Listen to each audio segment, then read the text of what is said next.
주님께서 여러분과 함께 또한 사제의 영과 함께 마테오가 전한 거룩한 복음입니다. 받으소서. 예수님께서는 헤로데 임금 때 유다 베들레헴에서 태어나셨다. 그러자 동방에서 박사들이 예루살렘에 와서 유다인들의 임금으로 태어나신 분이 어디 계십니까? 우리는 동방에서 그분의 별을 보고 그분께 경배하러 왔습니다. 하고 말하였다. 이 말을 듣고 헤로데 임금을 비롯하여 온 예루살렘이 깜짝 놀랐다. 헤로데는 백성의 수석 사제들과 율법 학자들을 모두 모아놓고 메시아가 태어날 곳이 어디인지 물어보았다. 그들이 헤로데에게 말하였다. 유다 베들레헴입니다. 사실 예언자가 이렇게 기록해 놓았습니다.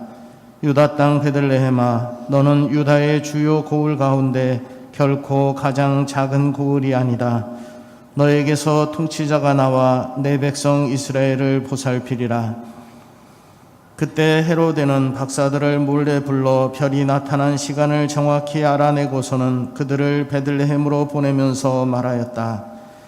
가서 그 아기에 관하여 잘 알아보시오. 그리고 그 아기를 찾거든 나에게 알려주시오. 나도 가서 경배하겠소. 그들은 임금의 말을 듣고 길을 떠났다. 그러자 동방에서 본 별이 그들을 앞서가다가 아기가 있는 곳 위에 이르러 멈추었다. 그들은 그 별을 보고 더없이 기뻐하였다.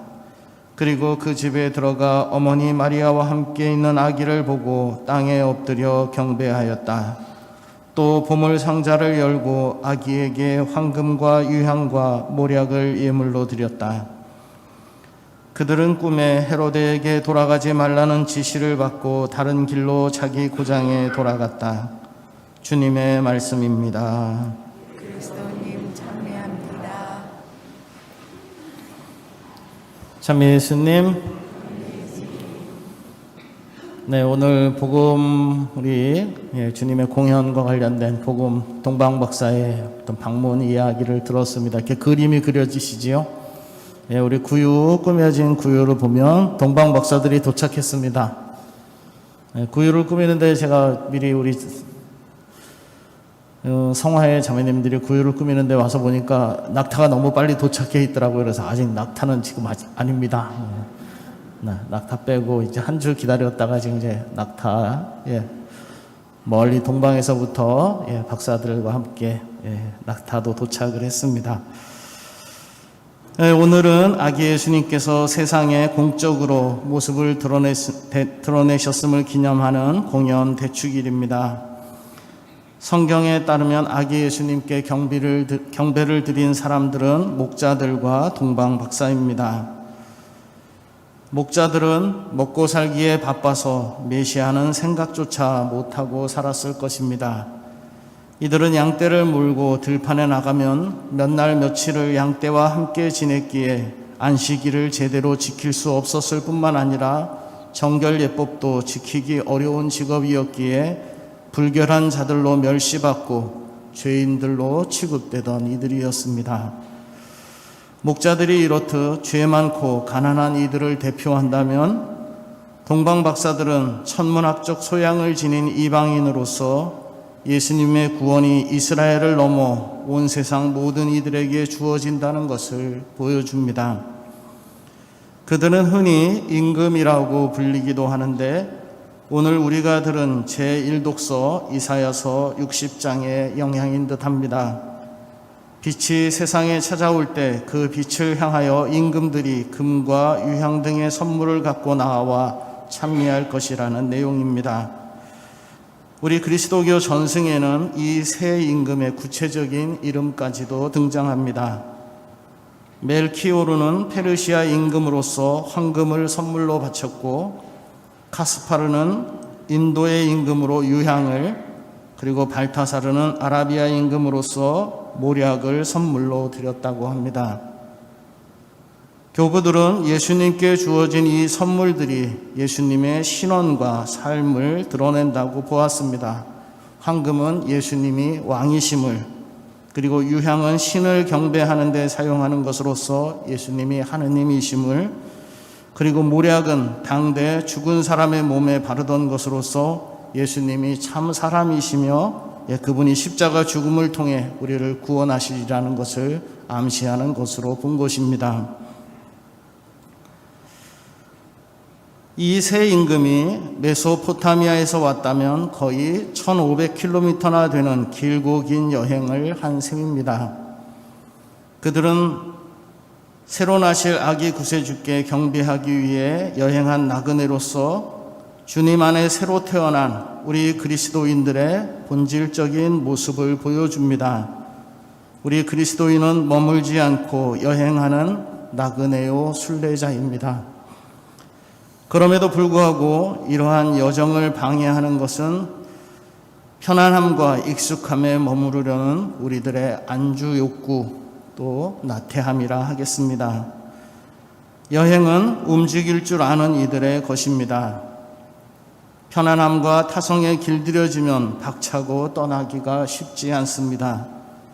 움직여본 이들이 그래서 움직입니다.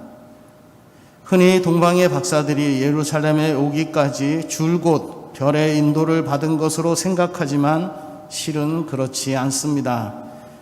만일 그들이 별의 인도를 계속 받고 있었다면 굳이 헤로데에게 가서 유다의 임금으로 나신 분이 어디 계십니까? 하고 물을 이유가 없었을 것입니다.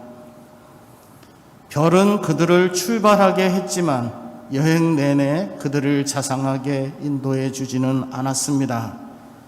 유다 왕궁을 찾아와서 묻고 물어서 베들레헴이라는 답을 얻고 베들레헴을 향해 길을 나섰을 때 동방에서 보았던 그 별이 다시금 반짝거리며 나타나 그들을 인도했다고 전해줍니다. 맨 처음 별을 보았지만 그 별이 끝까지나 우리를 인도해 주는 것은 아니다. 그 과정은 험난한 과정을 우리는 계속 가는 것이고 그런 중에 다시 그 별이 나타나 우리를 인도한다는 사실입니다. 그들은 그 별을 보고 더없이 기뻐하였다고 복음은 전해줍니다. 우리 신자 생활하면서 우리도 어느 땐가 이렇게 주님의 별을 보고 주님을 따라 나섰는데 정말 우리가 나서는 이 길 다시금 그 중간중간에 주님이 정말 이렇게 성광 같은 별로서 우리를 다시금 또 인도해 주시고 용기를 주시기를 기도합니다. 광야길과 강도의 위험이 도사리고 있는 1500km의 힘겹고 긴 여정을 그들은 서로 격려하며 도와가며 함께 했을 것입니다. 그래서 신앙의 길에 동료가 중요합니다. 그래서 이런 말도 있습니다. 어디를 가느냐보다 누구랑 가느냐가 중요하다. 주변에 정말 기쁘게 함께 이렇게 신앙생활을 떠날 그런 분들이 계십니까? 중요한 질문입니다. 없다면 올 한 해 만드실 수 있어야 됩니다. 신앙생활을 내가 하는데 같이 할 수 있는 나를 도와주고 격려하고 이끌어줄 그런 이웃들과 함께 할 수 있어야겠다. 우리 한 사람 한 사람은 많은 약점들이 있습니다. 쉽게 떠날 용기도 내기 어렵고 그래서 내가 정말 가족들이 함께하면 제일 좋겠죠. 그도 안 된다면 주변에 정말 열심한 분들과 함께 연합해서 힘을 모아서 해나갈 수 있으면 좋겠습니다. 제가 오늘 강론을 송복모 신부님의 예수 탄생과 어린 시절이라는 책의 내용을 요약하면서 준비했는데요. 송복모 신부님이 들려주는 예화 하나 소개하면서 강론을 마치겠습니다. 미국에 사는 한 형제는 자신이 교족을 두고 있는 성당 새벽 미사에 한 번도 빠진 적이 없었다. 성당에 가려면 장시간 운전해야 하는데도 늘 새벽 미사에 참석하곤 했다. 한 번은 신부님이 그의 열심을 격려하기 위해 물어보았다. 형제님, 성당이 너무 멀지요? 그러자 그 형제는 이렇게 대답했다. 저는 한 번도 성당이 멀다고 생각해 본 일이 없습니다. 제 집이 멀리 있을 뿐이지요. 잠시 묵상하겠습니다.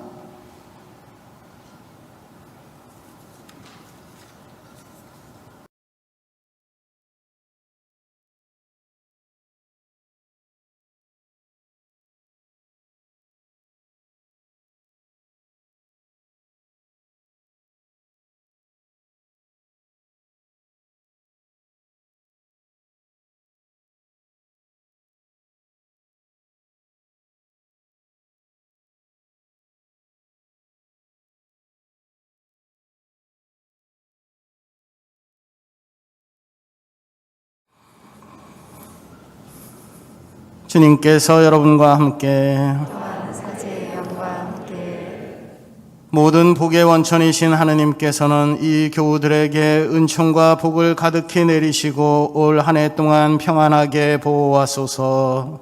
아멘. 이 형제 자매들의 믿음을 온전히 지켜주시고 희망을 잃지 않게 하시며 한결같은 사랑을 지니게 하소서. 아멘. 이 교우들의 하루하루의 삶을 평화로이 돌보아 주시고 언제 어디서나 그 기도를 들어주시며 영원한 생명으로 이끌어 주소서. 아멘. 전능하신 하느님, 성부와 성자와 성령께서는 여기 모인 모든 이에게 강복하시어 길이 머물게 하소서. 주님과 함께 가서 복음을 전합시다. 하느님 감사합니다.